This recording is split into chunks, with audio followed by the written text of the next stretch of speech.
abakene aho impande zawe hari abantu bagowe. Yesu yavuze ijambo ryiza aravuga ngo kuri wa munsi benshi nzobajinjibura ndababwiye ngo nimumvireho sinigeze ndabamenya. Benshi bazovuga ngo mwami ko twagukorera ko twakuririmbira ko twagusenga byagenze gute ko tutiyumvisa amazina yacu. Uzobabwira ngo ko mutaje kundaba ndi mu bitaro, ko mutaje kundaba ndi mwibohero, ko mutanyambitse ngenda gusa. Aho sindabazi nimumvire ngo bazokubaza abari buryo uzobabwira ngo nimuze kuko mwarangendeye mwaransuye. Bazokubaza ngo twakubonye ryari uri mwibohero, twakubonye ryari uri mu bitaro. Uzobabwira ngo ko mwabikoreye umwe wa wundi mutoya ari hanyuma y'abandi bose nanje mwarabinkoreye. Mbega Imana twoyibona gute? Imana twoyibona ryari? Imana tuzoyibonera muri babandi bato, babandi bari impande yawe.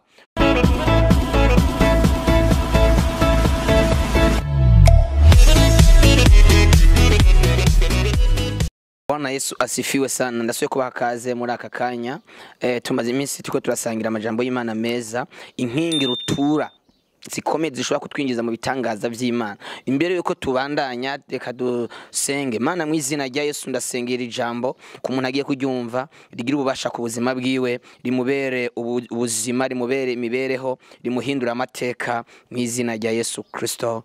Amen. Hari inkingi za rutura kwisi. Hari ibihugu bikomeye, hari ibihugu bidasanzwe bivugangwa.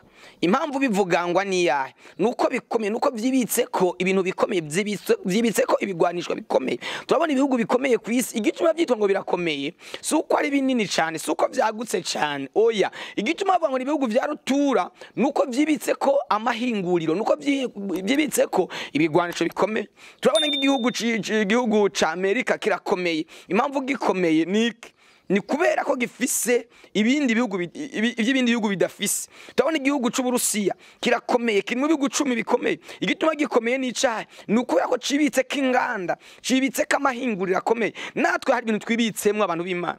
Ubushinwa burakomeye, haleluya. Ubudagi burakomeye, Israeli irakomeye. Ariko impamvu ivyo bihugu bikomeye ni yahe? Nuko bifise amahinguriro, nuko bihingura ibintu bikomeye. Haleluya. Natwe impamvu dukomeye sizindi. Narababwiye impamvu ya mbere nuko usenga. Nutasenga uzoba umuntu asanzwe, ariko ni wasenga uzoba umuntu akomeye. Iyo ni inkingi rutura. Cyo ni kigwanisho rutura gikomeye. Kindi kintu kigira kabiri gikomeye umuntu w'Imana yibikamo kikamukora bitangaza, kikamugira udasanzwe, ni kintu cyitwa gutanga, kurekura. Icagize Abrahamu umugabo akomeye nuko yatanze. Ubwa mbere Abrahamu yaritanze. Bibiliya avuga ngo Imana iramubwira ngo va mu gihugu ciwanyu, va mu muryango w'iwanyu, va mu nzu y'iwanyu, va muri bene wanyu, uze uje mu gihugu nzokwereka. Yabanjije kwitanga. Bibiliya irambwira ari mu Baroma haravuga ngo nuko mutange imibiri yanyu ibe ibimazi bizima vyera bihimbara Imana. Niho kuyikorera kwanyu kogira ikimazi. Nuwitanga mu Mana ugakorera Imana, Imana izokugirira neza. Uzobura ico ni kigwanjwe. Iyo ni bombe. Haleluya. Iyo ni bombe ikomeye kiranduzi, irandura abadayimoni. Kwisi ari bihugu iyo bivuze abantu baca begerana, abantu baca baceceka. Nawe niwe wibitsemo iki kintu cyitwa gutanga ubuzima bwawe, ugasenga, ugakorera Imana, ugatanga umwanya wawe mu Mana. Ico ni kigwani, iyo ni bombe. Abadayimoni babona bagatetemera, abazimu babona bagatetemera, abarozi babona bagatetemera. Irakora wowe usinziriye, iravuga wowe utari kuravuga, irarema. Nababwiye ikigwanisho cyo gusenga, ikigwanisho cyo gutanga. Abrahamu biravuga ari mu Itanguriro 22, Imana ibwira Abrahamu ngo genda umwana wawe ukunda. Kanabwira iyo dutanga ntabwo dutanga ibintu twanka, dutanga ibintu dukunda. Ibintu tubona ko ari ivy'umumaro, ibintu tubona ko ari ivy'agaciro, ibintu tubona ko ari ibintu biryoshe. Haleluya. Abrahamu yabwiye ngo genda umwana wawe wikinege, umume w'ikimazi cyo konsa, umutange, umuturire. Haleluya. Ni watanga, ni wagira ikintu wa Imana. Dushobora gutangira Imana mu buryo butandukanye. Ushobora guhereza Imana umwanya wawe ukitanga, ugakorera Imana, ugasenga. Iki gihe ni gituma ibihugu bikomeye byarateye imbere nuko byatanze umwanya wabo barakora cyane bakojeje n'umuranga ariko abantu babaye abanebwe nibakora kora cyane ubona gushikira nawe ikintu gikomeye ubone kugiga umuntu akomeye abashinwa impamvu bakomeye ni ya bakora cyane ijoro n'umurango nibaryama nibasinzira ariko abantu babaye abanebwe bibaza ngo ibintu bizobasanga mu nzira ibintu kora koresha umwanya wawe utanga umwanya wawe nkuko Abrahamu yafashe biramana yamubwiye ngo genda umutangire mu gihugu c'Imoriya Haleluya umutangire ku musozi mu gihugu c'Imoriya yafashe urugendo rw'iminsi 3 nawe fata umwanya haguruka rengana va mu bunebwe witanga ukorera Imana izohezagira ibikorwa by'amaboko yawe Imana izohezagira imirimo y'amaboko yawe ariko niba umunebwe ntaco Imana izogushikanako ntaco Imana izogukorera tanga fata umwanya wo gutanga ivyawe tanga umwanya wawe imbere yo kutanga amafaranga utarayaronka tanga umwanya wawe itange mu masengesho fata umwanya wo kwegera Imana fata umwanya wo gusoma Bibiliya abantu bashaka kuba abantu bakomeye ariko badakora abantu arabanebwe Bibiliya iravuga ngo igihe Isaka yagomba guhezagira Esawu yamubwiye ngo genda guhiga unzanire inyama sanzwe nkunda ndaguhezagire afata umwanya kugenda afata umwanya wo kuja guhiga nawe no afata umwanya ukagenda kurondera Imana izoguhezagira uzo umuntu akomeye cyo nigigwanzo gikomeye ni bombi ikomeye ituma umuntu akomera kandi yari umuntu asanzwe bakakubona uri umuntu akomeye adandaza aja mu Bushinwa aja bakazana byagenze gute watanze umwanya wawe Haleluya kindi kigwanzo kigira gikomeye cuganiye muri ibi bintu ni gutanga ivyo ufise gituma abazungu bakomeye bagatera imbere baratanga bararekura barafasha ama societe akomeye afasha za UNICEF za ASER za Médecins Sans Frontières n'izabandi n'izabazungu baratanga amafaranga yabo kugira ngo Afrika abanyafrika ibihugu bitandukanye babone ngene babaho rero nawe kizotuma ukomera nuko uzotanga icambere kigira 10 mu by'Imana yaguhaye ukibuka ko ari Imana yaguhaye ukayisubiza ukayihereza ukayiha mu byo yaguhaye nawe gigiye abantu babaye nk'ababana bato umuvyi ashobora guhereza umukate hanyuma yamusaba agacamwa amwima kandi wahejeje kumuha Imana yaguhaye byose mugo hageze kuyiha ikigira 10 wapi 9 nivyo byiwawe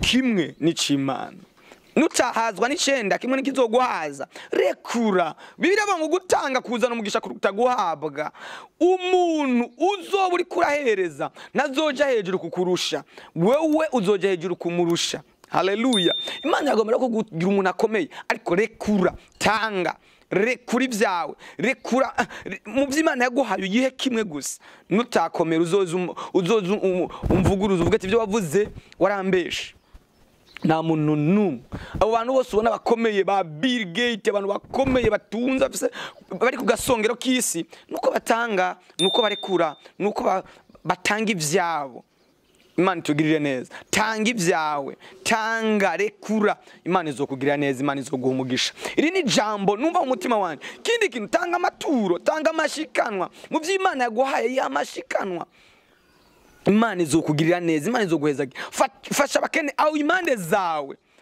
hari abantu bagowe Yesu yavuze ijambo ryiza aravuga ngo kuri wa munsi benshi nzobajinjibura ndababwiye ngo nimumvireho sinigeze ndabamenya benshi bazovuga ngo mwami ko twagukorera ko twakuririmbira ko twagusenga byagenze gute ko tutiyumvisa amazina yacu uzobabwira ngo ko mutaje kundaba ndi mu bitaro ko mutaje kundaba ndi mwibohero ko mutanyambitse ngenda gusa aho sindabazi nimumvire ngo bazokubaza abari buryo uzobabwira ngo nimuze kuko mwarangende mwaransuye bazokubaza ngo twakubonye ryari uri mwibohero twakubonye ryari uri mu bitaro uzobabwira ngo ko mwabikoreye umwe wa wundi mutoya ari hanyuma y'abandi bose nanje mwarabinkoreye mbega Imana twoyibona gute Imana twoyibona ryari Imana tuzoyibonera muri babandi bato babandi bari impande yawe babandi batagira ico kurya babandi batagira ico kwambara iyo niyo mana nuzoyibona mu bundi buryo. Bajya abantu bari inyuma y'abandi,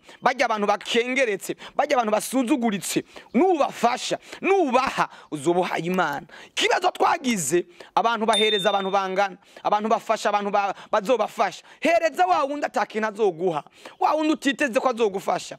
Ariko nubwo wubona umenga naco gufasha no munsi, ejo azoguha. Namaboko y'Imana, ajya namaboko y'Imana, kajya nakamwa k'Imana, bijya n'ibirenge by'Imana. Haleluya.